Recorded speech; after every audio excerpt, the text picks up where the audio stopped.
I'm trying to go live on my other phone. Uh, and just let me know when you're ready. I mean, well, yeah, we go for it.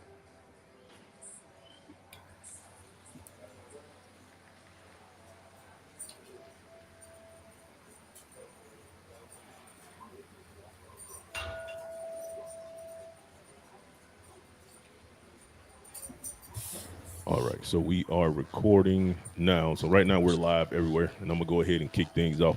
What's up, everybody? Welcome to the Joe Fleetwood podcast. It's your main man, Joe Fleetwood, the hustler. And as always, I got my illustrious co-host Alicia with me, and we got a special guest for you today. Now, I have been following her for quite some time. And to be quite honest, I actually love this woman's journey. I actually, and here's the crazy part: when I actually started following her, it came from some drama from some socialites, which of all things, and I absolutely love the way she handled it in response. I actually started following her from a post that 50 Cent made and Little Duval, but her response to me was a classy one, and you don't see that nowadays. So without any further ado, man, this woman is more than just her body. You make sure you check her out on social media so you can get the full gamut of who she is. I'd like to welcome Miss Miami TV to the Joe Fleetwood podcast. How you doing today? I'm doing well. Hello, everyone. Thank you for having me. Quite welcome, quite welcome. Alicia is licking her chops, man, because she has. So those questions I actually sent you came from her. A lot of my questions I already had, and I said, you know what, I'm gonna just let everything flow off the top, man, because I find that the best interviews are done when it's just a simple conversation, and that's usually when the meat and potatoes come out. So before we I get appreciate into, go ahead. I I'm sorry. appreciate that. I can tell it had a woman's touch. But Yeah. Cool, cool. As long as you picked it up. Let's jump things off, man. So tell everybody where you come from and how did you come up with the name Miss Miami? okay, good question. So, first of all, I'm Courtney Barnes. On the social media, I Miss Miami. I want to start out with that first because I believe that there's a misconception, not only with me, but with people who make content or who use the social medias, to make money. Because, people have to really understand, a lot of people have a alter ego. So as an entertainer, I am Miss Miami. I named myself that because that's not only where I'm from, but at the time when I got that name, well, I was a dancer. I was in college, and I actually went to college in Tampa. So a lot of people always used to ask me, "Where are you from? Where are you from?" And honestly, it irritated me. So I'm like, you know what, Miss Miami. So that's the name. Nobody should ask me where I'm from because it says it all. And so when I came, when years later, out of the club and I got a social media, it was just organic to name myself, to keep the Miss Miami name because that truly is my alter ego. And Miss Miami actually stands for not just because it just not only means where I'm from, but it means money is a major issue. So a lot of things that I'm very money motivated, not only as an influencer, but just as a person, period. Yeah, yeah. I think I'm right there with you because I'm gonna do anything and everything I can to get money, the legit and legal way, by the way. So just I'm gonna put that caveat out there. Understand, I am a hustler, but I'm getting it. I'm getting money that comes with W-2s and tax forms and stuff like that. So you mentioned that you went to school in Tampa. You were a dancer. Was that something that just happened? Did some friends invite you? Say, hey, you should be a dancer. How did that kind of fall into place? Interesting story. Because my book is revolved around that time because that Right. is when I got my first had my first cosmetic experiences. So I was actually a junior in college when I started to be a dancer. And before I started dancing, I had like I worked every kind of job. I started working when I was 15. I got my first job. And even before that, like, I used to do hair, I did other things to, make money. So being a dancer actually started because I was about to flunk out of school. Back then, I mean, I had I'm from Miami. So I was living in Tampa. I'm staying off campus. Before class, I used to go to work. So at that time, I was going to work. I was working at a call center. I would go to work about 5 a.m. and then I would leave around 12, have my first class at 1. And just the whole dynamic of, like I said, I was a junior, so I did not really enjoy my college experience. And when I would hang out, I already would go to the popular strip club that was in the area at the time, and it was just something about um, just seeing it. It looks easy when you're in it. I Right. mean, when you're just watching it. Right. So just being in that environment, and like I said, just not wanting to just flunk out of school. I needed more time and control over my not only my money but my time. So it just seemed to. I will also say so around that time. I also had an incident, and my experiences with a certain guy and positioned how he positioned to his help made it easy for me to transition into the club, because what a lot of people really don't understand, especially women who go to college, there are a lot of parents not only making sacrifices for them, but people are making sacrifices for themselves, and I Right. wasn't like a hustler on the street, but it was more or less like it felt like back then men didn't want to do anything for you unless they slept with you, so coming from college, you got young guys want to sleep with you because they're young and horny. Then you may have still older guys that see something young and they really don't want to do nothing for you until they're sleeping with you. So in a way, going to the strip club was a bit empowering because I actually still was able to make my money, but I was able to own my sex. Does that make Right. sense? Makes Yes. perfect sense. Because that actually changes the dynamics because it removes the power structure that a man has in that dynamic, and then it places it back in your hand. Like you said, it just changes to you are now in control of that whole situation. So that makes plenty of sense. Leisha, I'll let you go ahead and do your thing. Thank you. But it Hello. was it was not nowhere. My personality is so different, was so different from being a dancer. Even at the time I was very much shy, so I will say it wasn't an experience that I wanted to be a dancer. I not that was like my last option. But I will say I needed that. I needed that phase of my life, Right. especially coming from just college and always doing. Gotcha. I mean, I get it too. First of all, how are you doing? I'm doing Um, well. so I was looking at your Instagram. I wasn't really familiar with you until my friend from way back Mhm. told me about you, and so of course I go and I research or whatever. So that's when I realized you had a book, and I was like, but I didn't want to spoil anything, so I didn't. I haven't read the book yet. I want to read the book, but I haven't read the book yet. Okay. But my first question for you is, being that your book is titled "I Am Not My Body, but I Want a Bigger Butt," why were you so dissatisfied with your butt? Because I'm asking this question because I saw the before pictures and the after pictures. Hmm. And to me, there was absolutely nothing wrong with you. Right. Okay, so that is a good question. I'm glad you asked me. I don't know if it's just my mindset, but okay, I will say this as well. By the time I heard about getting your butt done, especially in the way of getting butt injections, I didn't hear about it until I was at the club. Back then, the only surgeries that people were popular was breast implants. I never Mm-hmm. wanted bigger breasts. You know what I'm trying to Mm-hmm. say? So for me, it wasn't a thing. It wasn't necessarily only about dissatisfaction. Um, Sometimes people want to see themselves a certain type of way. And I feel like now that social media has been as popular as it is, and as we see individuals not only change their body, but they're changing their sexes to fit a identity that's closer to what they feel on the inside. So it was more of that. So I went people before the club. I will say, I was in school, but during the summer at a certain time, I was chubby back then. I was, remember words like chubby and big girls, Yeah. and social media Yeah. made it popular to be a big girl. Yes. But back in the day, people were labeling you, Yeah. you chubby, you big, you pretty for a big girl. I was Yeah. one of those type of Mm-hmm. girls. So during the summer, I had lost weight, on some other things. So I went through a physical transformation. So by the time I had that experience. I had just lost my weight. I already was, hanging in the club. And it was just knowing that I can improve on something that I had no idea about. The part of my body I actually did not like was my thighs. I always felt like my legs were so big.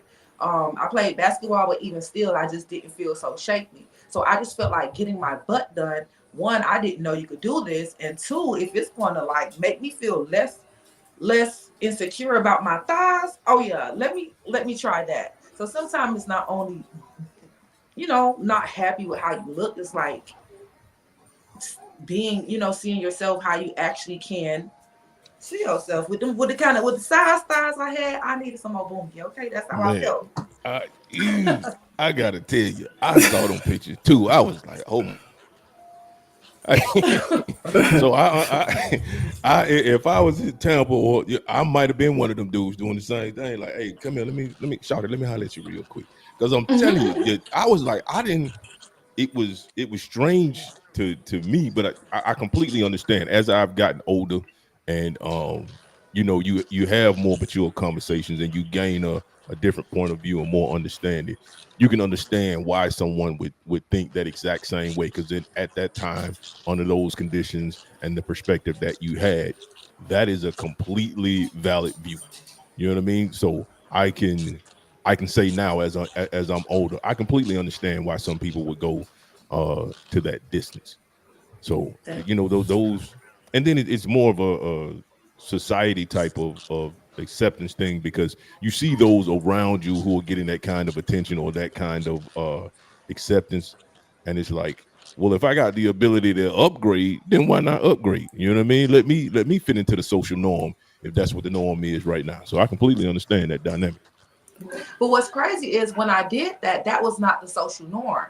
When I got on social media, and by the time I got viral, when I went viral with 50 Cents and other people, I was out of the club. I had been looking like that for years. What actually happened was I had working the traditional job that I, did not really like. What I want to talk about with society is society feels that they can say what's normal, but it's not up to nobody else to say what's normal. You know what I'm trying to say? And I'm like, society actually, we talk about like mental health issues and Yeah, trying to like, protect people's mental health, but we're the ones causing them their mental health issues based off how we feel about somebody, not only what we think, but having the audacity to say what you think to somebody. I exactly. look young, but I'm a little old school. So I grew up in the era of if you don't have nothing nice to say, don't Don't say say nothing nothing at at all. all. So by the time I hit social media, I had already been living like that, looking like that. And what people didn't know, I knew I wanted to go through a transformation of getting my butt smaller. Right. Um, I had went to a club and it's a social media era. So somebody pull out their phone, recording pictures, videos of me. I didn't even have an Instagram account. But so because the video that someone posted, it went viral because they're making fun of my situation. That's what actually made me create an Instagram, because I'm like, let me at least try to have some kind of control over this now that I recognize that I have an image that back then, like you're seeing more of this now. Back then you were not seeing that. Girls like me, when we think about the strip club, that's the underground world. You could only have to go to those worlds to find a woman like me. You know what I'm saying? Right. So like I wasn't trying to live in a social norm. I was living my norm in life, which was I will outside of the comments that people make. People don't having that kind of look, being that type of girl. Before social media, I told you I was Miss Miami. Even as a dancer, I was popular. People used to come to me to see, you know what I'm saying? That's why I kept my name. I Mm. Right. wanted my people in real life to find me on the social channels. So I don't know. A lot of dancers or people who in like say rappers or dancers, if they were popular before social media, a lot of them got on here and they still took off. Does that make sense? Right. Yeah, it makes sense. I mean, I can relate to you because, and that's why I asked, were you teased? Because when I was younger, I was always teased about my lips. So, of course, yes, it gives you a complex. So, at that time, to have fuller lips, that wasn't the social norm. But now I look and I see everybody wanting fuller lips. So, like, before I even became an adult, my first thought was, I'm gonna make my lips somehow smaller. But then when it Mm. became the norm, I was like, you know what? I'm not even touching my lips Mm-hmm. because I mean, they already full size. I grew into them. I liked them. The same thing with Mm-hmm. my height. You know, all the guys were taller than me because I'm 6 feet. So, at the time, I didn't realize, oh, hey, they're going to grow over me. But while you in like grade school, you thinking, look how tall I am. I look like a tall, like alien or something like that with Mm-hmm. huge lips. So I completely understand. And it does cause you to have some from depression and all that stuff. Mm-hmm. So that's why I asked the question, were you teased or was it just something going on or was it something you just wanted to do? Yeah, But now yeah, I get it. definitely tease, but I may be a certain kind of way, and I'll be honest, I don't people background really matters to them. So I love my family. I know they love me. Hmm. But my mom is the first person who ever made me self-conscious about my body. So Hmm. when it came to say somebody else say teasing me or put it, how they felt about me, I was already going through that with my mom. You know what I'm trying to say? Like, so I was so busy trying to accept myself with my mother. That was my first time that I totally like I didn't need anybody else accepting me because I'm Hmm. like, my mama don't really accept, what I'm saying? Because like being chubby, even before the surgery, it's like, of course, I'm beautiful, but like she didn't like that I was thick and I want to wear tight clothes. Or, your legs too big. Why would you? Maybe that's another thing of always mentioning you know what I'm saying? But a lot of moms do that, or I feel like people in your family do that, thinking that they are, helping you be better, but they're doing nothing but making you more self conscious. Because I Yeah. can't do nothing about my legs being big. I can't do anything about, oh, Courtney, you're light skinned. You need to do this, that, and the other. You know what I'm trying to say? It's always like, dang, why y'all always on my looks? What about me as a person? And that's funny Right. that you say that because the same exact thing happened to me. I was often teased by family members about my lips. So Mm-hmm. that it starts there. You are absolutely correct. It does start in your family, your background, and what I'm saying, who you are around. My But you next have a question. very beautiful face and really nice lips, so I don't get it. That's what's crazy. People say things about people who actually have nice features. Even after I like to say remove my big butt, as I really looked at my legs, I'm like, bro, I like my legs. Like I just need to work out a little bit.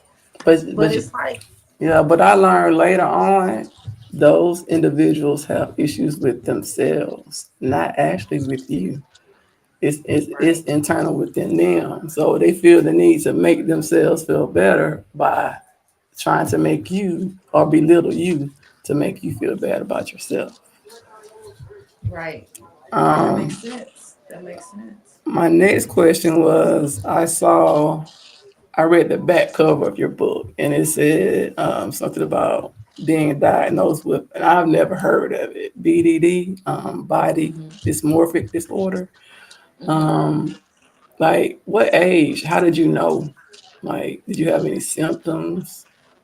Okay, so by the time I went looking for a surgeon or, just options to say remove, like have a butt reduction, like I Mm-hmm. said, when I first got on social media, I always knew that that's something I wanted to do. I was Mm-hmm. whatever. So, just after I had never heard of it either until, you talk to a doctor and they just let you know. And it really makes me feel like a lot of women have this issue. Mm-hmm. It's not only big women. It's not only some men have this issue. Mm-hmm. Just being overly obsessed with something you don't like about yourself. So it's like, so you may have somebody, who overweight and they just don't like that so much, and that's all they could think about, and then it makes them eat, and it makes them get bigger and bigger. It's one of those type of things when in reality, by the time we maybe first recognize something, it may not be as bad. If we just work on it, then it would not be an obsession. And even like say some people who I know some men who has an issue with like gaining weight. Mm-hmm. I never thought people would, feel a way about not gaining weight. But those things make you have some kind of obsessive thought about your body sometimes too. So it's just, being educated for and trying to look for options of surgeons who can help me with getting my butt reduced. I No, I got you. gotta say, it wasn't until you mentioned it, or and she mentioned it in the book that I've even heard of body morphic disorder, and I had to look it up. It's a mental illness involving obsessive focus on a perceived flaw in appearance.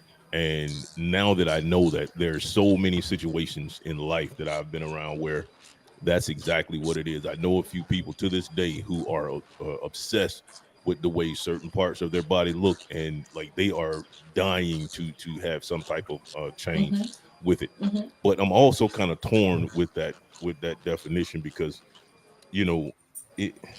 I don't want to say it's a mental illness. I think it's more just in some cases it could just be a personal preference. There's just something about your body that you just don't like. But I don't think I would consider that a mental illness. Maybe I'm wrong, and just not being in the field and having enough knowledge on the true definition of what mental illness is. But I can understand it falling in that category. But I don't think that's the case I in think it's all more. cases. Yeah, I think it's more so.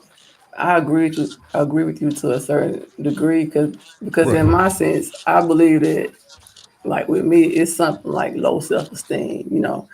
And that comes from like you say being teased. But I was surprised to actually see that it was actually a disorder. I mean, Mm-hmm. but he's right. I wouldn't necessarily call it a mental disorder. It's kind of like when people are, I guess, anemic or have bulimia or something. You know, that's just something to me has happened to cause them to be in such a state. A lot of times when we all have issues or whatever, it comes from some type of trauma, but not necessarily. Yeah, I understand. I mean, and both of y'all have good opinions. I'll give you an example that don't even fit me. Okay, and I'll say this too. Okay, so I'll say low self esteem, and I could be wrong. Low self esteem is how you feel about yourself Mm-hmm. in your condition, Mm-hmm. right? Yep. Right. So let me when it came to even with say not before my surgery, not liking my body, I had high self esteem still. That's why so many people had to keep on saying, "But she's a big girl. She pretty for a big girl." I always had a boyfriend. I always did had certain goals, and I actually even if say I did not get the heights of my, I always had a plan for myself, and I followed it. If Mm-hmm. I had not even only that, when it came to men, didn't I just say when I decided to be a dancer, I went through a situation where I didn't want to have sex with a guy. So I owned my sex and I just chose to do something else. Low self-esteem to me is feeling so low about yourself while you're going through those things. Sometimes you just like I'm not gonna lie, I'm from Miami. I don't know if it's a big city thing. I'm a big girl. It is what it is. You know what I'm trying to say? So Mm-hmm. it's like you still have that's why a lot of big girls have high confidence because you've accepted you as a big girl since you was 6, 7, 8 years old. You know what I'm trying to say? Like I get you. so other people's view of you and then your view of you, it end up becoming a battle because you actually like yourself, you actually love yourself. So other people telling you all these things that's wrong with you, but you like, you know what, I might not perfect, but it's me. That's where the levels of the load of the that I feel like people should really get in. How do you feel about yourself? Then once a person have those things, then they could go and call it low self-esteem. So and when it comes down to the mental issue, okay, so my last position, I stopped working with this company, but I was a patient coordinator. I was helping women get surgery. These not the illegal injections. I was helping them go through getting like BBL or say mommy makeover. Mm-hmm. What I noticed when I had consultations with women, I don't have any kids, and I told you I did what I wanted to do for a certain reason. I noticed that most of the women I had interviews with, they did not. This was their first time having surgery. Most of them had children. To listen to their story, and the ones who especially had the support of their husbands, because see, when people think that only single women get surgery, you know what I'm saying? So Yeah. to hear their husband's view, even if their man did not want them to have the surgery, like personally, I feel like she's fine, but their woman had given up their life to have their kids. So you have some women who were athletic and who were basketball players or who just was like to work out. They went and had 2 or 3 of these men kids. When you have, and then after the children, they went to the gym, but you can't get rid of things like stretch marks. You can't get rid of certain type of fat and roll. You know what I'm trying to say? And then, like I say, you have women who went and worked out and say, no, I tried all I could try, but I just don't feel like myself, and it affects how they react not only with their kids but they men feel like when we got together she had so much life. I don't Yeah. understand how she feels, but if is this going to make her feel better as a person, I'm all for it. So those are the mental things. A man could tell a woman, "Oh, baby, you don't have to get your stomach done because you had kids. That's a blessing." But you cannot tell her how to feel when she look at her. We only have one body. You know what I'm saying? Yeah. Yeah. Yeah. So it's Like, almost like getting a paint job on your car, or if you get an accident fixing your bumper. It's one of those things. Like while I'm in this vehicle, and surgery is an option. It's a mental thing because these women who has, like I say, had never had surgery, they had children, did what people told them to do, but they still felt better about themselves after they saw themselves in the image that they wanted to see. yeah, and you know what? That's something that we as I'll be honest, man. That's something that I had to mature to when it came to even in my relationships where I'm hey baby, you look good like you are. You had two kids, you had three kids, or whatever the case may be. Um, you the happiness has to come from within. And I know a lot of times we as men, it can be perceived as two different ways. It could be perceived as control, and then on another, it could be perceived as some type of jealousy within men when we, say things like that. But one thing I had to understand is that happiness comes from within. No matter what I say, if you do not feel happy with yourself, it's not going to change. And what happens is it starts to affect other parts of the relationship, because understand, if she don't feel sexy, then when she's complaining about not being in the mood, hey, that's a true statement. That is Mm-hmm. a fact. She is definitely not in the mood just because she doesn't feel pretty, or she don't feel sexy. She don't feel the way she used to feel in the beginning before she had the two or three kids. So that I think that's something that we as men need to kind of do better on, because I got to tell you, I definitely, for one, had to mature into that thought process, and then that understanding. I Now, appreciate it. I mean, I have a daughter, and like I'm slim, and when I was pregnant with her, of course, I just blew up like my stomach, and it just she stretched me to a maximum capacity. So of course, and she was a big baby. But the weight didn't necessarily bother me because of my height.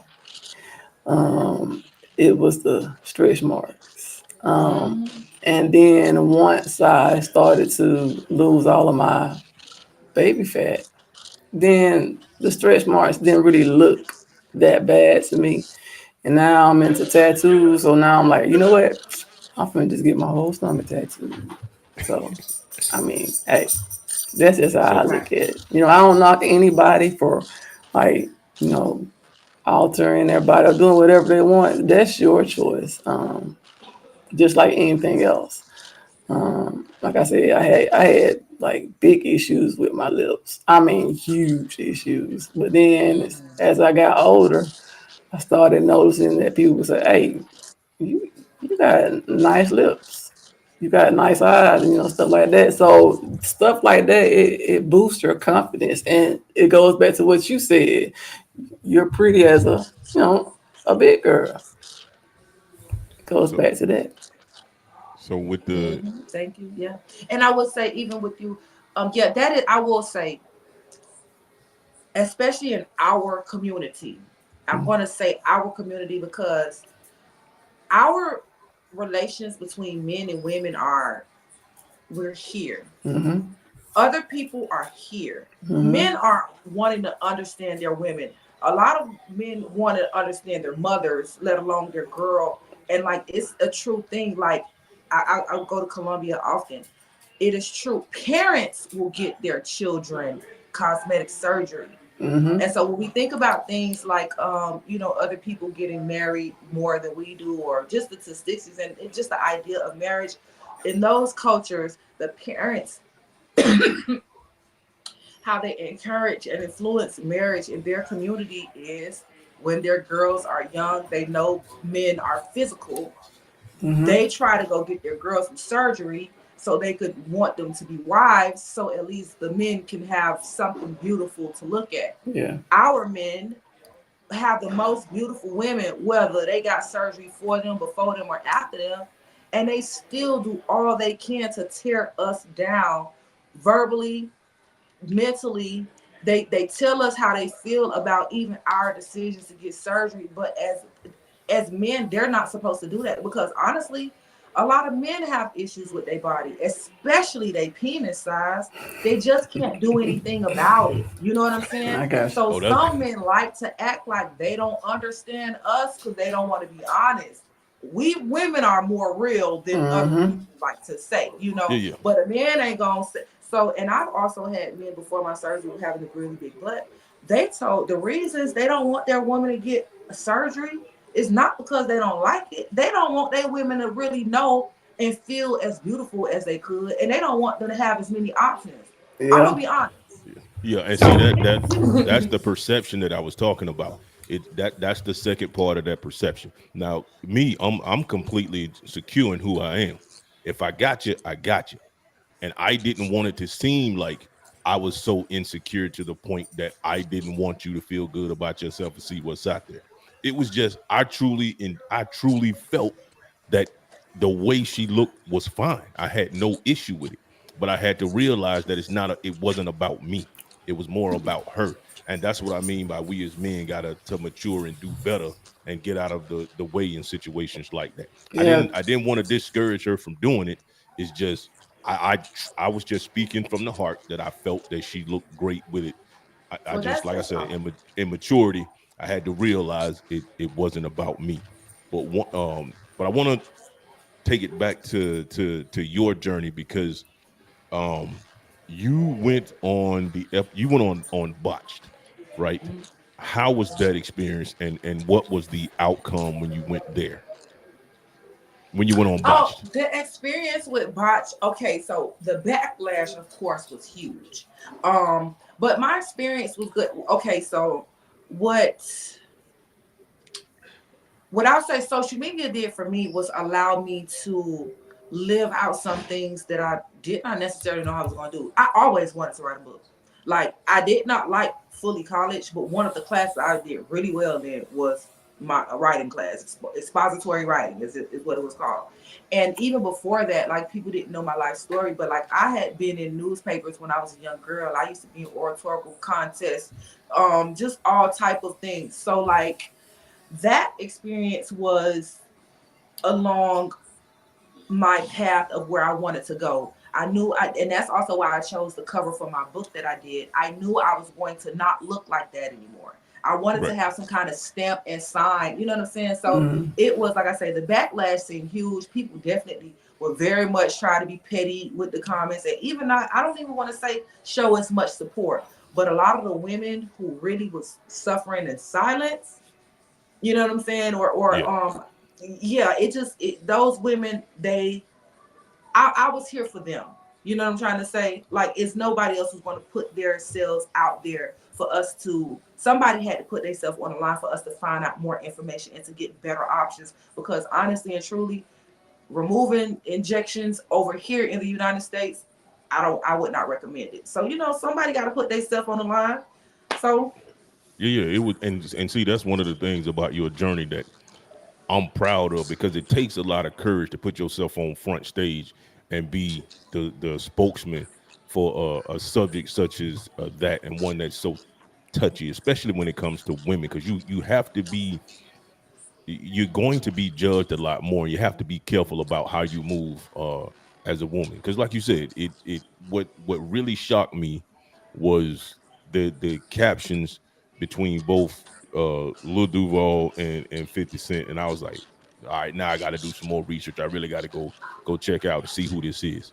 mhm, And when I saw your response, I was like, oh yeah, yeah, she ain't hiding at all. Like she not at finna, all. she ain't hiding at all, man. Not at If all. you sending them shots, she's sending them right back. So, Right I, back, right, right. When I tell people this, I was built for social media, not in the sense of I never wanted to be. You all may not believe this, and that's why people cannot be like, oh, you do this for attention. One, women are the attention. I grew up light skinned and I was a thick girl. I always had attention, baby. You know what I'm saying? So when I come here to social media, the attention is like marketing. Of course, I want to be seen because that's how your show gets seen, right? The Right. more attention you get, that's how you get views, right? So, but even with that, what I will say was what I could not understand is that, I have celebrities that's bigger than me, like K Michelle. She shared her story.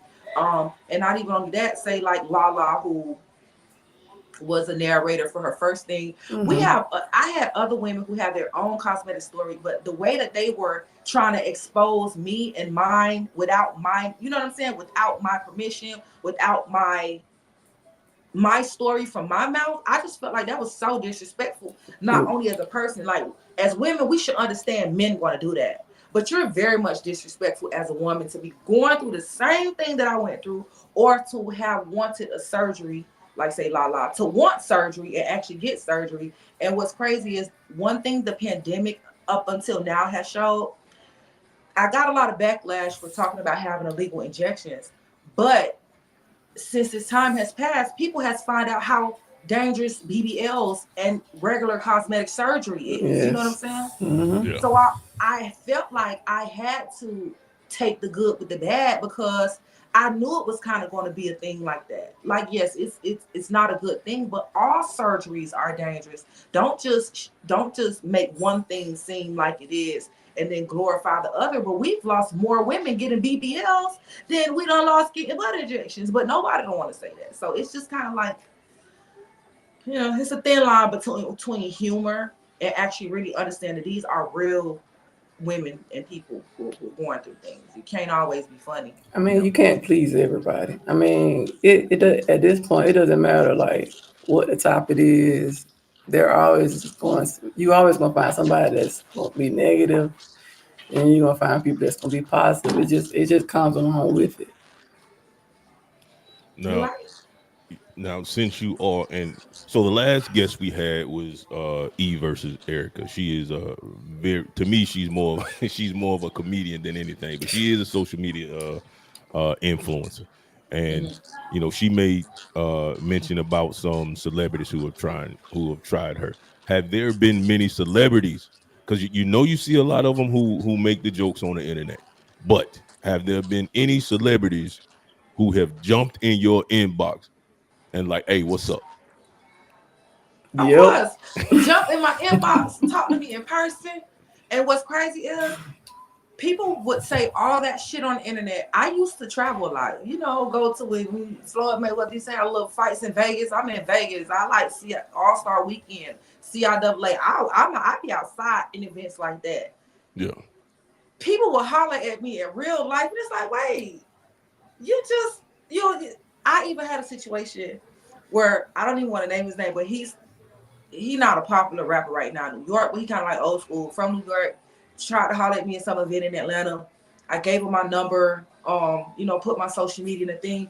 Soon as I put my social media in his Instagram, I click on the page to follow myself. I see my picture where he talking shit about me Oh and yeah. trying to holler at Wow. me. I'm like, Wow. do you know who I am? He like, what Wow. you mean? I'm this, and I told him I'm this girl right here. And he didn't even know it. He ain't even know it. That's So that's why I crazy. say the thing about I especially need a how name. people rather be funny. They rather be funny and they rather be fake. But if you didn't like it so bad on a picture, why you hollering at me in person? Exactly. Because Why in did he? person, my thing looked crazier. You know what I'm saying? Like it I looked bigger in person. I felt. That's I need crazy to me. I need That's names. yeah. I That's need So I like you'll need see talking all that, but they love it. yeah. I They Like love it over there. trust me, I know. And here's one of the running jokes, man, between me and my crew. I always tell them, hey, stop trying to tell me what you won't do. Just say preferably you won't do it. Because under the right circumstances, you will. you will You'll do it. hey, just stop. Just stop with the cap. Mm-hmm. Stop with the bullshit. Just say preferably that ain't your taste. But under the right circumstances, you will. But I need some names. Like who are some of the celebrities that have Nah, tried to Nah, talk? I'm from the streets, baby. I don't talk no names. Nah, bitch. Hey, just Hey, know. she ain't fed. You said she No, ain't I'm fed. because it is. I love exclusivity. You know what I'm Hey, I'm saying? with you on that, And man. you I'm with you. know, but But I no, would have took him. I will just say no. I've even who I've went on dates with. I've been out with guys who play basketball for certain teams, and um, I producers. Like, I'm not gonna lie, I used to be a dancer, so rappers are fun, but I like the producers. They the one who got the money. You know what I'm trying to say? If Right, it's right. not an independent rapper before he coming up, I don't want those. So it's like no, but no, I've had all type of people try to yeah, shoot they shot. Yeah, I can see. And then being from Miami, man, like Miami had a nice little run in the hip hop game, man. From on the producer Mm-hmm. side, from the T Pain, Rick Ross, Plies. Who else was down there? What's that producer? Scott Storch. There's a Mm-hmm. lot of cats from Miami, man. When they had a run, they had a really long run. Mm-hmm. And one of the other topics we got into, and basically what I'm doing is I'm pulling from like social events. So one of the things we talked about was polygamy. We talked about it on the last show. Because what I've noticed is that when it comes to polygamy, and I'm gonna kind of switch up some of these questions, but when it comes to polygamy, people, and the only reason I'm bringing it up this time is because some of my followers said, "Hey, when it comes to polygamy, they were talking about Eve. She's only looking at it from a physical standpoint, but it's much deeper than that. It's not about just having sex with two women or having sex with X amount of people involved. It's more for the emotional support, the financial support, the support in the household. Um, but it seems like anytime you mention it, people, and don't get me wrong, it's not for everybody. And then another thing, when it comes to today's climate financially, a lot of people were looking at it from financial support. There was a meme. What this dude said, imagine you trying to catch me cheating when you can't afford to pay the rent by yourself. Crazy. And I'm like, oof. You straddling a tight line, but there's some truth to that statement. So Is it let really true to that statement? Really? I mean, what? Yeah. so Is I, it? and here's why I say there's some truth to it. Because women have been making more and more money now. Mother Universe has been coming through for women. I want people to know that. Like the the the the box that men trying to put us in, the universe has been showing us love and been getting us out of there. So yes, you do have a lot of women who, I mean, you do have people who need help, but you got a lot of women who been able to liberate themselves, so they won't take things like that. Completely. But that's not to detract that there is some truth to that statement. Now, do I agree wholeheartedly with the statement? No, not at all. Now, I It's can some try truth my. more for men though. More men don't have their own shit. Men do need help. Like Of I'm course, gonna be honest, like, and that's on, and I don't want to single nobody out, but that's also why God created a helpmate for the man. Like, of course, I'll agree with that statement. And my thing is this: it is truly hard out there. I think and I don't want to speak for all men, but I will speak for myself. And the only reason I say that's a true statement in certain cases is because I know I have friends who are females who are in that situation, who have gone through that situation. And my thing is this: I'm not gonna tell you not to do what you got to do. You got to respect yourself. If he out there doing dirt, you catch it. I don't give a damn if you can't afford the rent by yourself. Hey, you're choosing your self respect over a dollar. That's a decision you got to make at that point in time. Now, you did brought up a fact. There was a man, I can't remember this rapper name, right? He was talking to another guy. Guy made $14 an hour, right? The rapper sitting there in his huge house. He had him over to his house, and I wish I could find his name.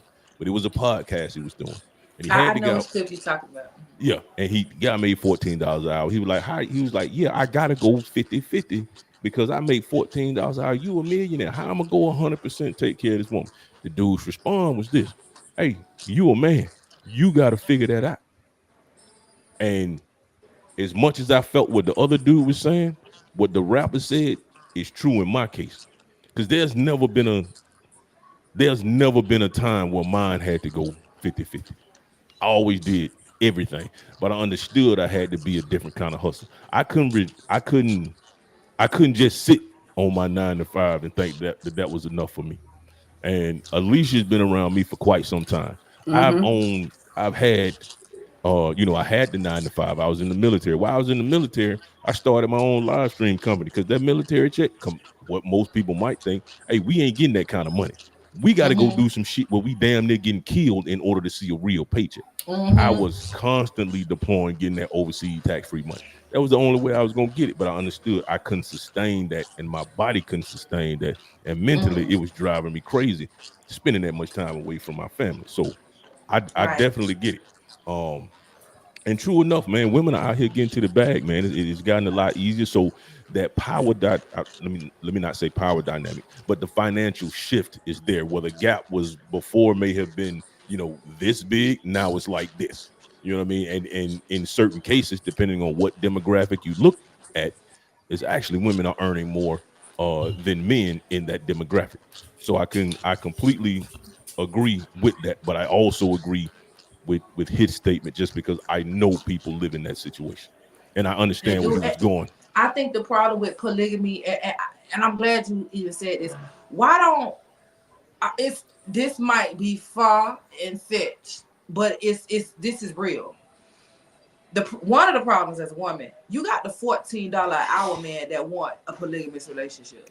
That's the first problem. You know what I'm trying to say? And like when we have this, I don't like to make it seem only about like money, but it is. Like if a man is going to be the leader and the provider, I'm not saying he got to make $1 million, but if he has to be financially dominant. Men who make $14 an hour, you could see in that video that he was not even a dominant man as a person, let alone they want to try to bring another woman in a relationship. If anything, let's talk about why do people talk more about polygamous relationships where the women have multiple niggas? A $14 an hour man need a woman who got multiple fucking men. The fuck? You tired? Well, then let your woman get another man and be running another dude for some money. See, women, we different from you all. You know what I'm trying to say? If we messing with another man, he coming to the party with some punch. You know what I'm trying to say? When you all go mess with another woman and want another woman, you have to take our resources and take care of that. You know what I'm saying? So why don't in our community, especially when men talk about they want help, they want even, they want 50-50. Well, why you won't let her get another 50% of the dude who got 50% of what you don't have? Why the man always has to be the one with the woman who entertains polygamy when he is not mentally, spiritually, financially even ready for no shit like that, and probably don't even have the equipment. I'm gonna be honest with you. See, Yeah, he gotta. but it goes back to you said something key. You said with polygamy, you said some men, especially with the $14 an hour man, you got those men that are what I call beta men, and they act like they alpha men. That they feel as though they need to get into a polygamous relationship to gain power. But over time, like way back years ago, to me, the definition of polygamy has changed. I think like when I was growing up, I think polygamy was pretty much more so about power, having control over someone, as opposed to now, women, like you said, they're starting to pretty much take care of themselves. So now it's about it's changed from power, so now it goes to finances. So let me give you Out another. of survival into I'm sorry, Go ahead. No, go ahead. we're out of survival mode. We're Yes, trying to be into um out of survival mode into more stability. yes, Men want us to stay in survival mode, it seems like, but that's just another story. yes. So I will say this because I don't. I try not to generalize, and I don't want to use the $14 hour guy as a key point. I bring him up just to talk about the structure of going 100 and 50-50. Now, I got a few points on those two statements you guys made. Now, when you find yourself with some, first of all, if the guy making 14 hours, $14 an hour is not your guy, is not your type, then why entertain that? Oh, I'm Because Because not. if you sometimes life happens and people lose jobs and have okay, to. But I'm not saying that. I'm not saying that. Whatever. But from experience, and let's just say this: a lot of women are not only giving men with potential a chance, because black women love our men. So outside of giving those men a chance, and then like I say, outside of life happens, people lose jobs. So Mm-hmm. instead of just finding what you really, really want right now, you might get something for $14 an hour for a few months till you get what you want. You know what? So It's all kind of scenarios. okay, Oh, so okay, so wait a it's all minute. kind of Let me ask you a question. All right, so talking about polygamy, right? And we're gonna go back to the man that makes the $1 million versus the man that makes the $14 an hour, right? Well, damn it, I'm not choosing the one that make the $14 an hour. So, I and I mean, get that, but here's the point that I'm trying to make in referencing the $14 an hour and why you would be with that person. My thing is this: if you're not gonna settle for the $14 an hour guy, then don't settle for him. Because what you're doing is you're wasting his time and you're wasting yours.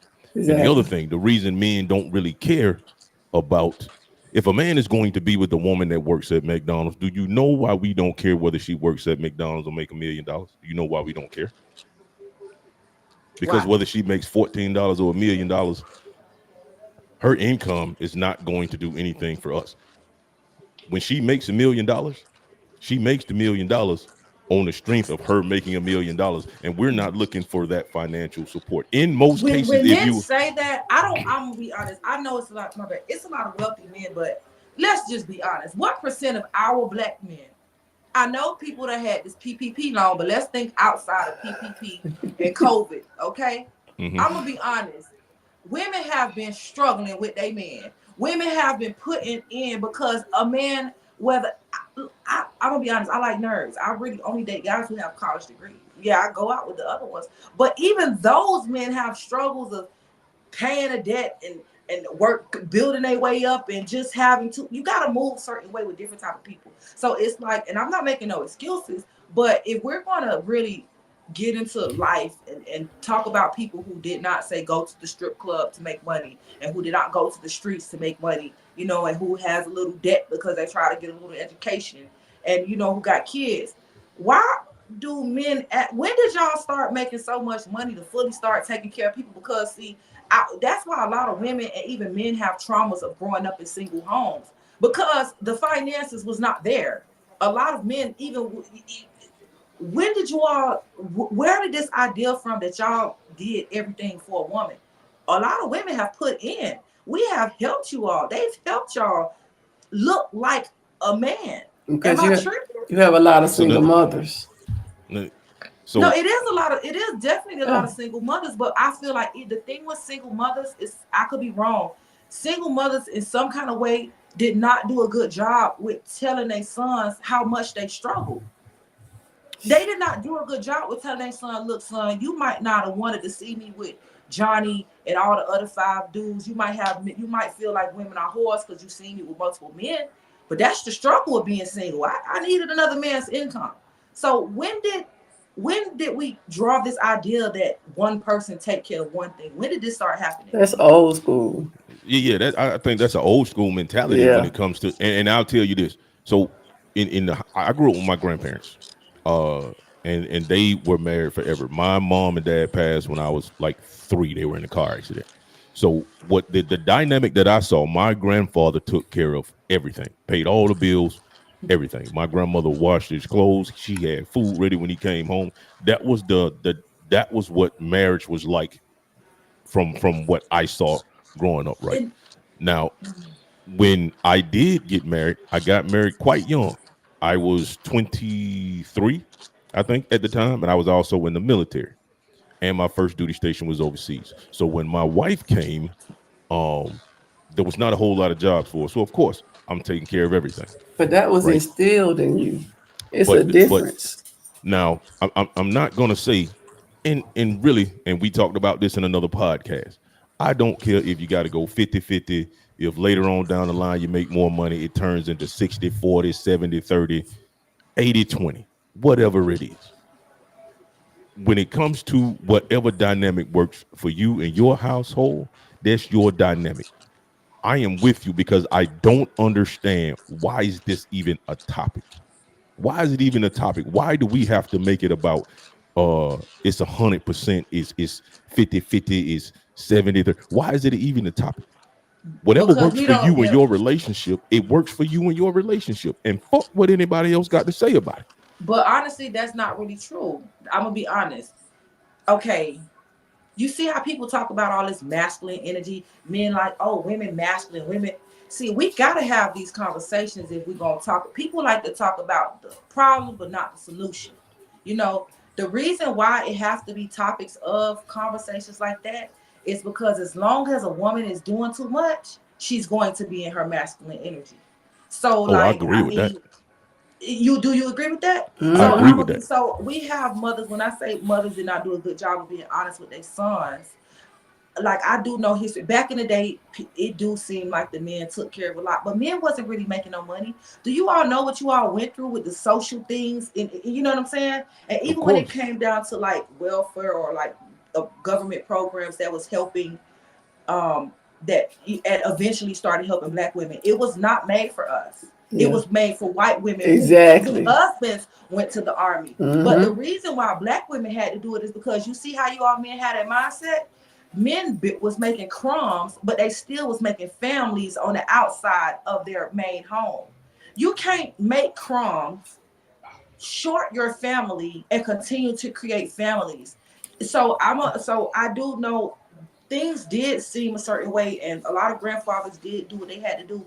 But it was the one women who had to be creative to make that dollar stretch to be Yep. $2.50. So you have men who I don't want to whatever. Everybody's not the same, but my grandmother had 8 kids by my same grandfather. My grandfather had married a whole nother woman.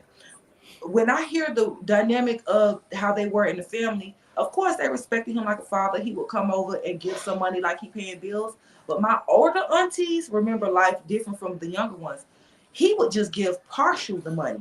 My grandmother was the one who had to be an alchemist. She had to go adopt foster children and make an extra income. You had to know how to sew back in the day. That's why women had other skills. Cause your man can't buy you no clothes. You gotta make your clothes, be able to fix your children's clothes. So it's that like so that's why I say like even in dynamics where the men was taking care of everything, family.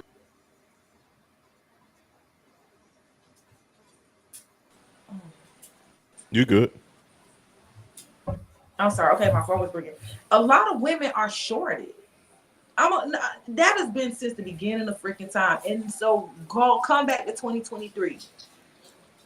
For us to really feel like people could go create these families and let's go 50-50. No, why don't men have the attitude? I'm gonna bring 100% of what I can because as a woman, we gotta bring 150%. Because a lot And of one, because a Why? lot of men now they're beta men, and I'm gonna put it like this: you got a lot of guys that don't want to work, they don't want to do nothing, they actually want a woman to take care of them. Mhm. Now, I'm not putting you in that category, Peanut, but I'm just saying you one of the different ones. But nowadays, you got like I call them mama boys They are that mama just boys yes, who that mama just so don't really. want to do nothing. They are no for real. Coddle it, them. You men need to give those men, y'all need to give them men more hell instead of giving us women more hell. I mean, I'm not saying, yeah, you continue to be how oh, you please all are with believe us, I do. huh? Oh, Oh, please oh, believe I he do. does. Oh, Yeah, okay. I don't tolerate dudes who ain't shit. You don't pay your child support. You don't see your. I tell you a story. A matter of fact, I don't tolerate that shit because you're not hanging with me and you're not doing what you're supposed to. I had a cousin of mine, right? He called me, and I never forget this. I was actually in Florida. I was in Fort Walton Beach, Florida at the time, and my partner called him. He was like, "Hey man, the cat done took my income tax check." I'm like, "Damn, cuz, how much they take for you?" Man, they didn't hit me for 5 G's. Hey, what they hit you for? Man, cause I ain't pay my child support. Hold on, fam. Hold on. You ain't do what now? Yeah, man. You know, yeah. I mean, I feel like I don't have to pay that much. I said, that's your child, ain't it? That's your child, right? Well, yeah, that's my child. But she made this amount of money and she stay with her mama. She good. No, bro. Ain't nobody asked you that fuck shit. I say, is that your child? He Mm-hmm. was like, yeah. I said, let me tell you something, man. If I miss 6, you ain't paid child support all year. I said, if I miss 4 months of child support, maybe 5, I'm almost at 5 G's at the time in child support of what I pay. I said, and you mean to tell me you went all year and they only hit you for 5 G's? Hey Mm-hmm. man, get off my phone. Cause if you call me for 70, hey partner, you ain't gonna find it here. Not here. Cause I don't tolerate that shit. Now, Mm-hmm. I will say this, and here's why I think when it's talked about, well, why these men this and why these men that. I think I look at it like this, and I can only speak from the perspective of what social media is giving and what you're hearing the most, because negativity is what sells, no matter how you cut it. You hear more about the men who don't do shit than you hear about men who are actually out here doing what they need to do to take care of families. And I can almost guarantee you, if we get enough people to champion the good shit that men do, it would outsell and outshine those staggering numbers of ain't shit dudes that you see right now that are always getting talked about. It's just that the ones that are doing good shit, that shit don't get championed But at all. but you Nobody's talking about us. but They don't. you also got like a lot of like high profile like celebrities like NBA players, NFL players that haven't paid child support, and you got Mm-hmm. actually their child's mother in court having to sue them to get child support. Well, damn, you know you created this child. I mean, you making all these millions. It should be easy. It's simple. Mm-hmm. But that's my point. You villain. That's my point. You champion the villain. Okay, There's nobody talking about the guys that do what they supposed to do and great fathers. you You right. don't hear those stories. You You champion the villain. That's how you it right. always is. It's not about championing the villain. What we and this is what something that people we all grown, but being an influencer, I'm gonna say this. It's true. Negativity goes viral, but Yep. not only that. Let's just be honest. The people, the higher ups, the people who are pushing certain narratives in our community, they are funding the negativity. I want us to be really honest. Like, people are funding. It is a propaganda against a certain type of. That's why influence is important, and people are like trying to make people with a certain type of influence or mindset. They try to make them have a higher influence than somebody else who thinks logically and who thinks outside the box. So, Right. and as people, we have to be honest too, because we continue to consume the negativity. So even if people try to push it down our throat, I feel like if we just really know, no, somebody, it's almost like with music and with dating. One reason why interracial dating is so popular is because we've seen it in videos. That was the programming that the producers and the people that own these labels have done. So when they started taking the big booty black girl out of the videos, and Right. when black people was judging that big booty black girl, oh, you just is ain't nothing but a video vixen, you a model. But guess what? They removed your black woman out the video. Now they got the white women in the video. At least you see more images of blackness. Now you have images of the black man dating the Spanish girl, which is fine. I'm not whatever, but now that is the norm. We have to be honest about what programming we're putting out there, and that's why when I watch some of your shows, I actually like what you have going on. But no, negative programming actually gets funded as well. So people don't talk about the positivity as much, but even if they did, we as a community, this is something that we would have to push, because this is not nothing that they want for us. You know what I'm trying to say? Yeah, because 1000% correct. yes, because One even thousand. even if you look at like Facebook, I mean, I have people that I talk to. They just get on there just to see people arguing and fussing, and they promoting that stuff. And I'm thinking to myself, why? You embarrassing yourself. You're making an ass out of yourself. That's to me, that's not what Facebook was created for. But you have people to do it. So you're absolutely correct that negative behavior is it's influence. So what do you think? What do you think will happen with our youth? What do you think is going to happen? And how do we not feel responsible? Yes. That's the thing. How do we not feel responsible? Because we don't shelter that from them. We And Mm-mm. My niece has the same Instagram I have. I ain't gonna lie. I'm young auntie, but I don't really I'm not I don't like that. Mm-hmm. You know what right. I'm trying to say? Like, so yeah. Yeah, So We it's. I pay mean, for they model what they see. They imitate what they see, and then at a certain age, when they get to a certain age, once they're used to modeling or imitating that certain behavior, you're not gonna be able to change it. you're So, not. I now I mean, will I And at will say least this. we're grown now. We've yeah, developed this over time. We didn't grow up all the way this messy. yes, Right. Like, but children are growing up uh, this messy. And like, even to see the titles of children slapping their teacher and shooting up schools, and that is mm-hmm. so crazy to That is where sad. we don't control the narrative of how much negativity. Why is negativity fun in our community? I do want to know that. Why is So that entertaining to us as people? because I think you said it earlier because that's what was glorified. If you look at the black exploitation movies that came out in the 70s, let's take the Mac, Willie Dynamite, movies like this. It was all now there was a underlying tone of consciousness because in all those movies, the pimp ultimately fell off, and the guy that was promoting positivity actually brought them back into the fold. But let's just be clear: the guy, the pimp that was getting the money, the drug dealer that was getting the money, that was the greatest influence. And we all know how drugs ended up in our community. So it's no wonder that it ended up in our films. And all the ones that did big big hits. Take New Jack City for instance, when that came out.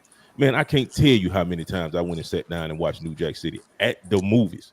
You know what I'm saying? When New Jack City hit, I may have went to go see that maybe 7 times. And I ain't even bullshit. 7 straight times I went to go see New Jack City when it first hit. But along those lines, there is a shift in the movement and the dynamic when it comes to music. And I'm actually glad you broached this point because when you were talking about rap music, there's a guy, and I don't know if you've seen this. He go by the name of D1. His Instagram is D1 Music. He put a couple of rappers on blast. He went at Meek Mills, Rick Mm-hmm. Ross, and what was the other guy he went at from Dipset? Jim Jones.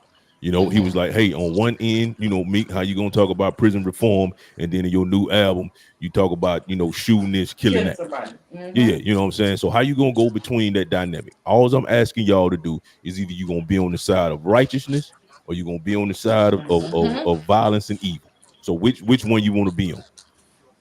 So and I think in that aspect, there's two issues with it because on Joe Budden's podcast, he talked about he didn't like the dude because he was like, "Hey, you clout chasing. You could have got the exact message across without using Jim Jones, Rick Ross, and Meek Mill's names.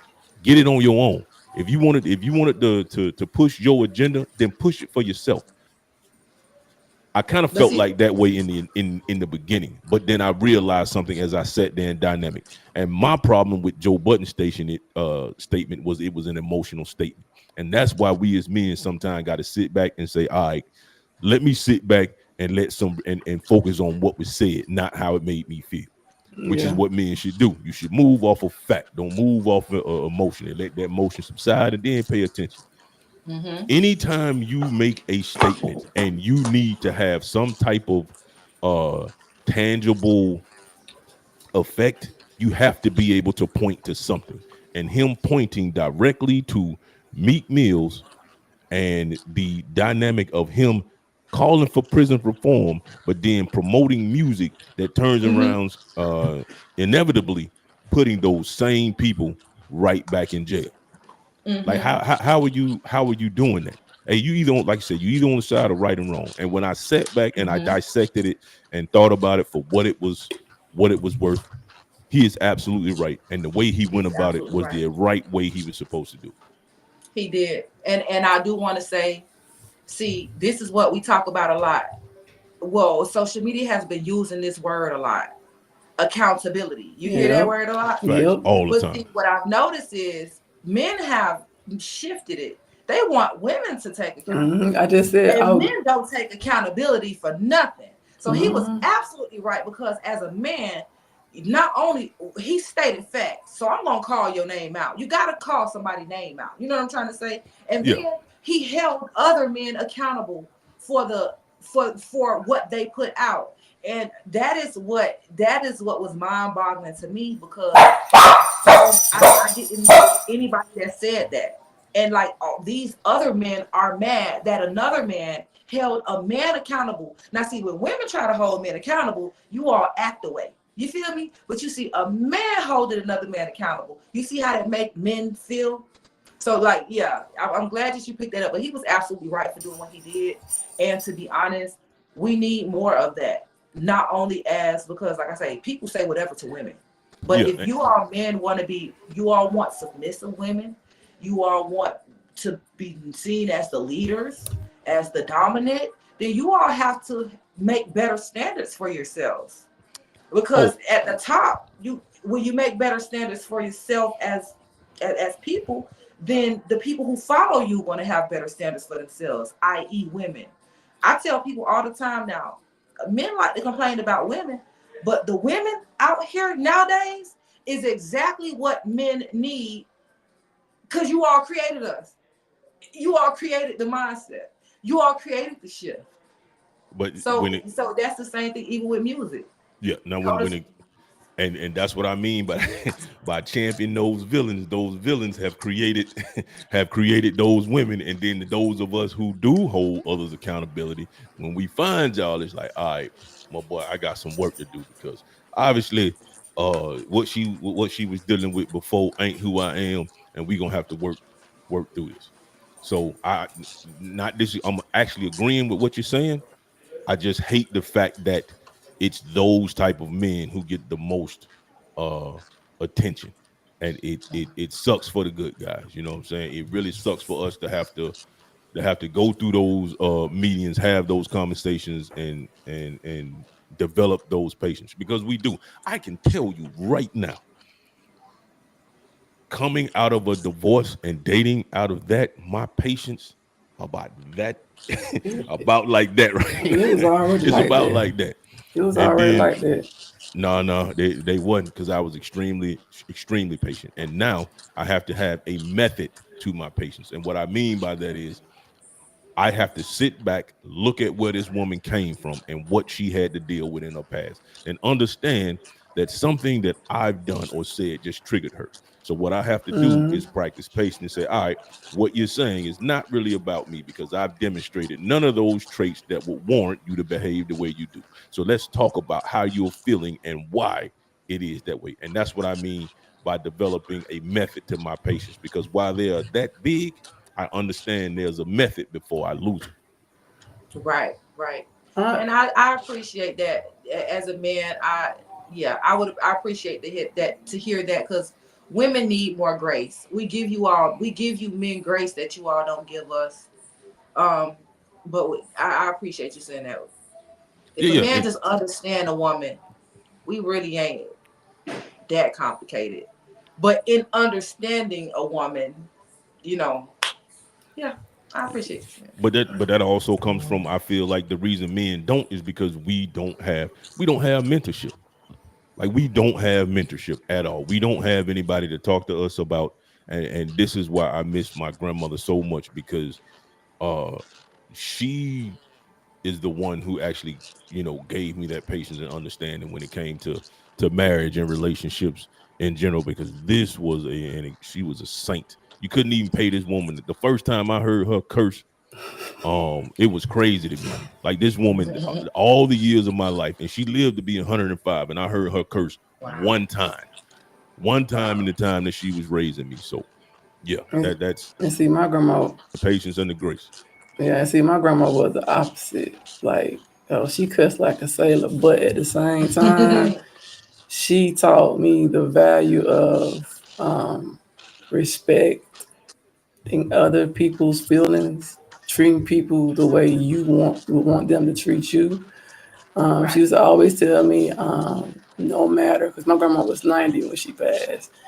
And she would always tell me, no matter how bad somebody treats you, still turn the other cheek because in the end, they're gonna need you.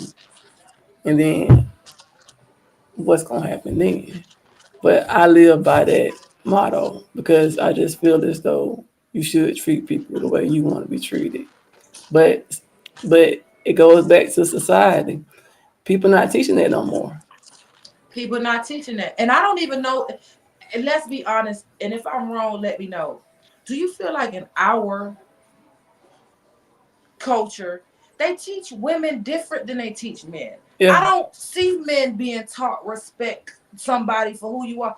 Men act like they can't respect a woman nowadays. Like, so we women, we get taught these things, and not even only that, I do agree men need mentors. But a lot of ways that I viewed some boys being raised, young men, are is not to listen.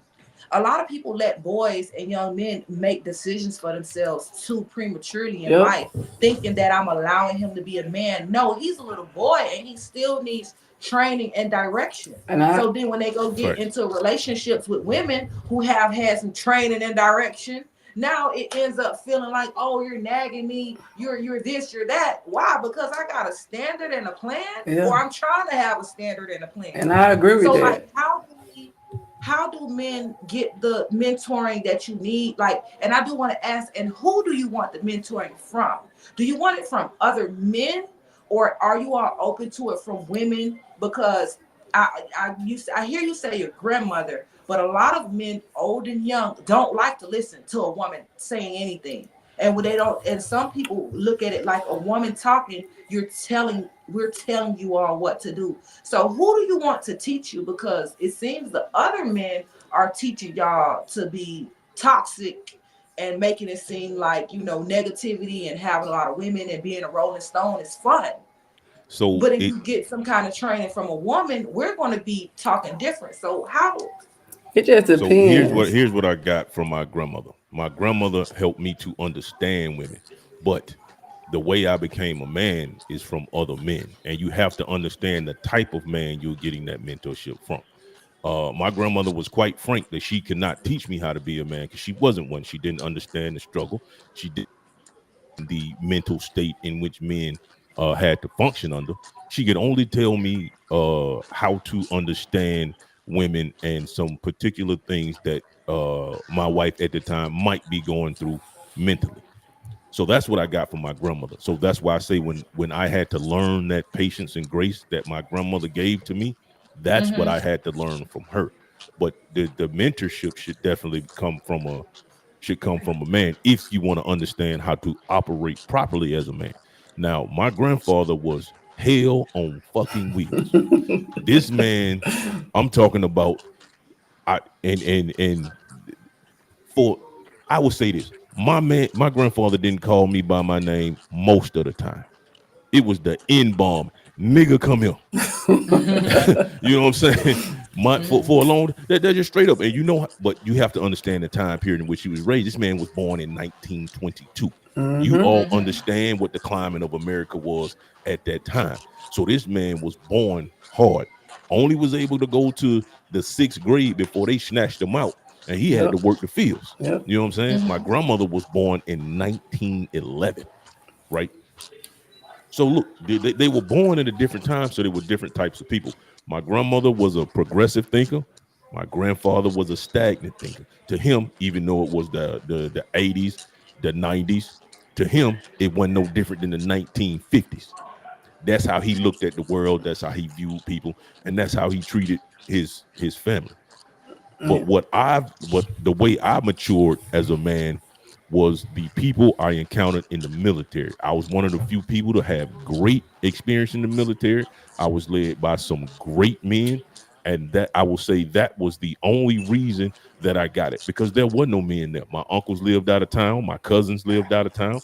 There were no men. The only access I had to men were other kids my age.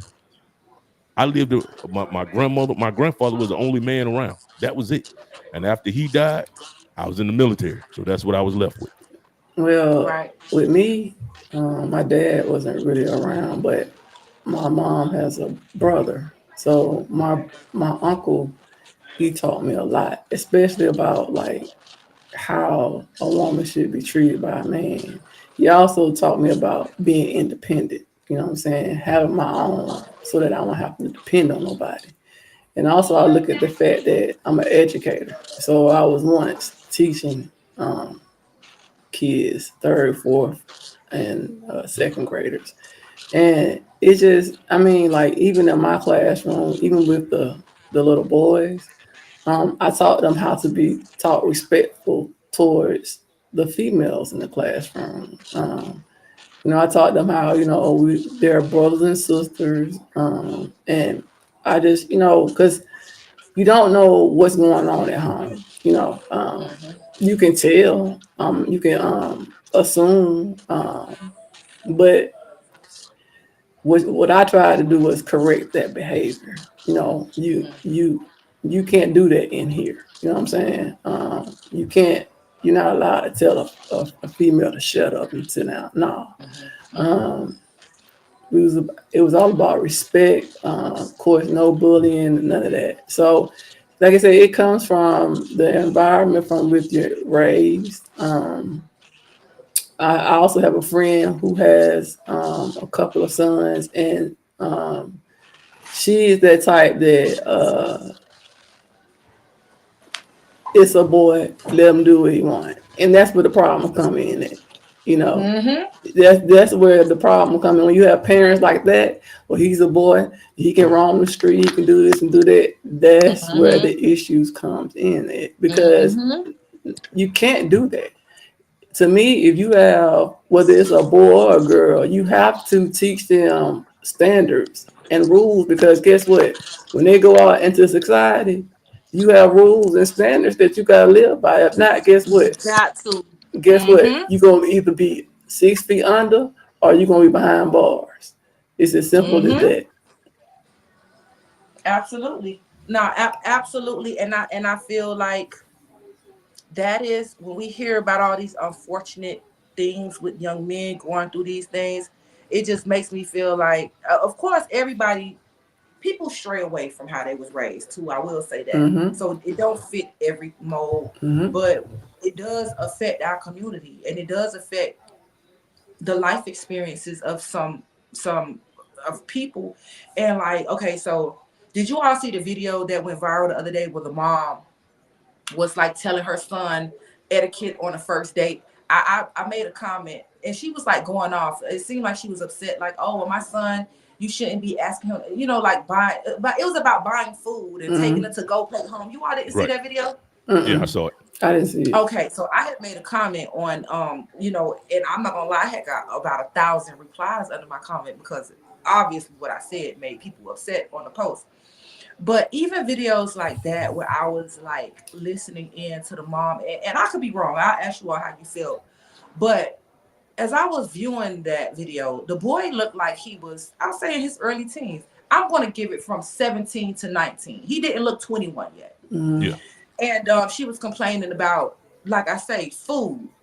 Look, I started dating when I was 16. The only thing a boy for you can do for you at 16 is buy you some food.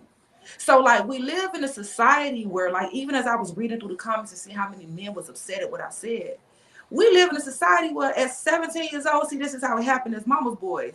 At 17 years old, if he's going to be interested in a girl, a woman, a young lady, and is about to go to college, if he cannot afford or be okay with buying a meal, he should not be dating. Or you let them know like that is a part of dating. But I'm like, as I'm listening to the video and listening to what she say, it's like you have men that end up operating with women who feel like, oh, she's asking for it too much if she asks you to, take her to get some food, if she take her to go play home, if you go get some food. But then these boys are having babies at 17 and 18 years old, and they didn't take a woman out. They just came to the house and got her pregnant. So this goes back to champion the negativity, right? So many men have been hurt by women in a situation to where they've been taken advantage of financially. Buying a Not, meal? yeah, yeah, of No, it, no, it, I don't buy it. I can't. like I it's can't not, buy it's it. not, it's not about buying the meal. It's Buying about a it. meal, sir. Buy. buying a meal, I think it's fine. But Explain here's that logic. Do you uh, agree as a woman? no, I don't agree. I should be able to take a woman out to eat. I don't agree with that. But what I'm and once again, this is where just listen to the facts. If you take emotion out of it, because yes, you feel like buying a meal is something simple. It is something simple. But this is what I mean by champion the villain. Men have been hurt by women who they have been taken advantage of financially, that now something so simple as buying a meal is trivial. You simping. Oh, I ain't buying her nothing. You a simp. We just met. We can go to her house, she can cook. She can come to my house and I can cook. They've taken the financial uh they've taken the financial piece of it and made it a detriment to a relationship. Like you now, if I was to go to the corner store and buy you some water and a cupcake, I'm simping now. I'm simping now. You What they've done, they've taken the worst in women in a situation where a woman has financially abused a man. They have championed that abuse to attack women. That now, as a man, if I want to take a woman out on a date, I'm simping because I'm buying her food. And that's just simply not the case. Let's remove the negativity. Let's champion the women who have done great things, who support us as men. Why aren't those women getting championed? I got Uh, a question. Why does a woman have to do great things for a meal? Like, cause and She let me doesn't. let me let me She let me doesn't. ask this question too, because maybe I don't understand the dating dynamic. That's why I'm like, even that video opened up so many topics to dating.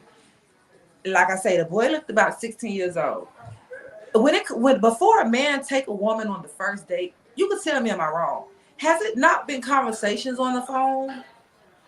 Has it not been any kind of interaction? And then it's like you talk to them a couple times, you get to know them a little bit, and okay, well, let me take you out this Friday. So people act like that unless a person is jumping in to say meeting somebody and taking them right out on the first date. I'm not saying I don't all this time see anything wrong with that either. But unless it's a situation like that, I do feel like you do have people who tell men that they're simps for doing certain things, but that goes back to the beginning of our interview about nobody could tell you how to feel about yourself and how to and what to do. You know what I'm saying? Of So as course. men, if a person really, whatever, another man should not tell you or make you feel a way, especially as a grown person, because you should have your self identity. You should have your own self respect. But when it comes to the dating dynamic, I'm gonna be honest, and that's what makes me feel a way. People act like I'm gonna be a man could actually save himself some child support for 18 years if he did not look at taking a woman on one date for one meal like it's a problem. Am I tripping?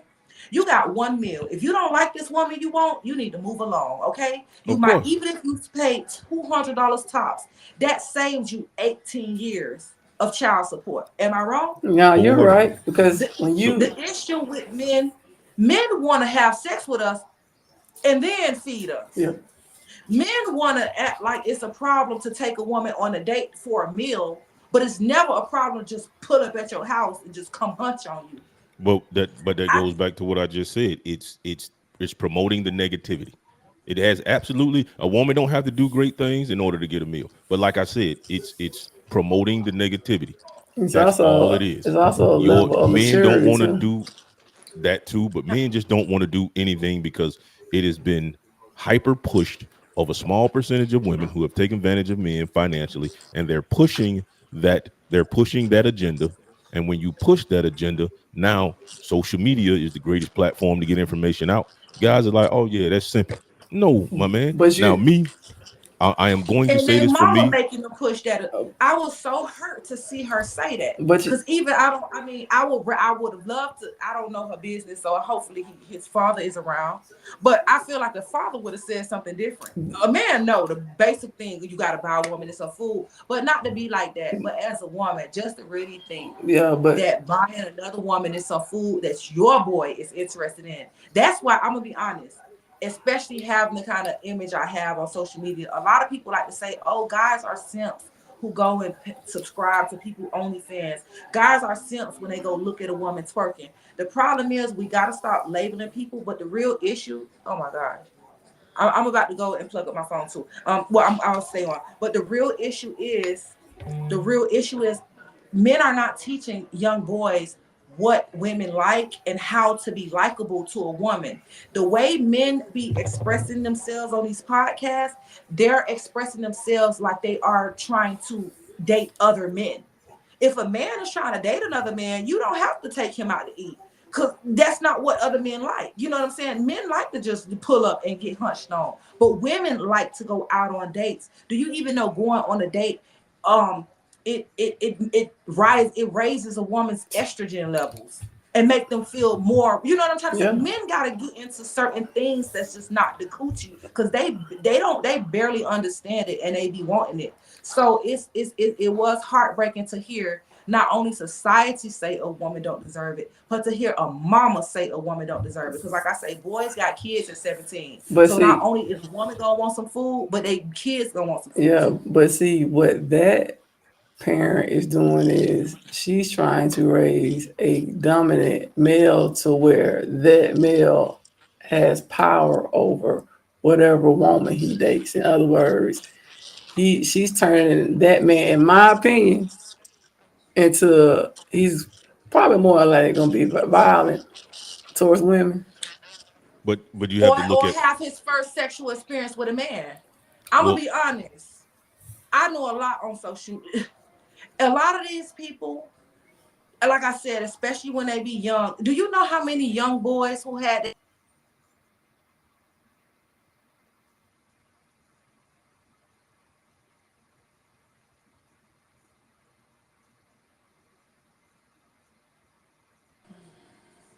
you good. I can hear you now. okay, my bad. How many young boys, men and boys and girls are having their first sexual experience with the same gender? You got girls who having their first experience with girls because they are a little awkward with guys. Mm-hmm. Outside of you have the ones who actually like it or are curious at a young age. Then you Mm-hmm. got Right. boys who get their first blowjob by a boy Mm-hmm. because they mammy so busy talk about don't buy a woman nothing. Mm-hmm. Man, my nephew was 8 years old going to school, and when things like Valentine's Day come, you know how you go do things like get something for the whole class. Just get a Yeah. boy in the idea, even for your mama. Now you Mm-hmm. 17, buy a full plate of food for your mom when you have some extra money. If mothers are not and women are not making little boys do that, they're gonna make them think that all they have to do is Netflix and chill with a woman. It's too many mothers got pregnant on the first night. It's too many mothers got pregnant without going on a date. I can't believe that they out here spreading that narrative for their sons. Yeah, I mean, and this goes back to what I was talking about. Why I think a boy should be mentored by a man. It's definitely you have to choose wisely. I will say that. Um, and I just feel blessed at the point that when I got my mentoring, it was in the military. We have been going for quite some time, man, and I got to say this conversation has been extremely good. We covered a lot of different things, man. We talked about a lot of social points. We got to know a lot about Barnes, aka Miss Miami. For those of you who tuned in, man, I want to say thank you guys for tuning in and checking out the podcast. As always, make sure you go to joefleetwood.net and you check out our social media links. Follow us on our social media links. You can also go into our shop. We got a lot of hoodies on sale for the Christmas holidays. So make sure you go on our website and go to the joefleetwood.net, go to the shop and find you a hoodie. I'm telling you, I got some dope stuff on there. Once again, I'd like to say thank you to Miss Miami, aka Courtney Barnes. Thank you for being a part of the show, man. We really appreciate it. Thank you all for having me. Oh, and before I'm out, look, make sure y'all follow me, especially my YouTube. I'm going to be more active on that. But I have a documentary coming out, so I will be telling my own story. You know what I'm saying? I like to look at that. That's my second part of my book as well, because now this is about my removal. So y'all keep in touch, and I will keep in touch as well. And yeah, I'm looking I forward already to follow you. sharing with you all. Yeah, Thank yeah. you. So I'm gonna go ahead and subscribe to that YouTube channel. I'm gonna check you out, and I can't wait to get that documentary. I am a huge book reader. You can't see it, but I got a bookcase over here of books. So I will be copying your book. I saw it on Amazon. It is in my list. So I'm going to grab that and check it out. And once Thank again, you. man, I want to say thank y'all for joining the Joe Fleetwood podcast. Shout out to my and once again, Joe Fleetwood podcast is out. And Miss Miami, would you please stay on the line until all the audio and video is done uploaded? Sure will. All right, thank you guys for joining.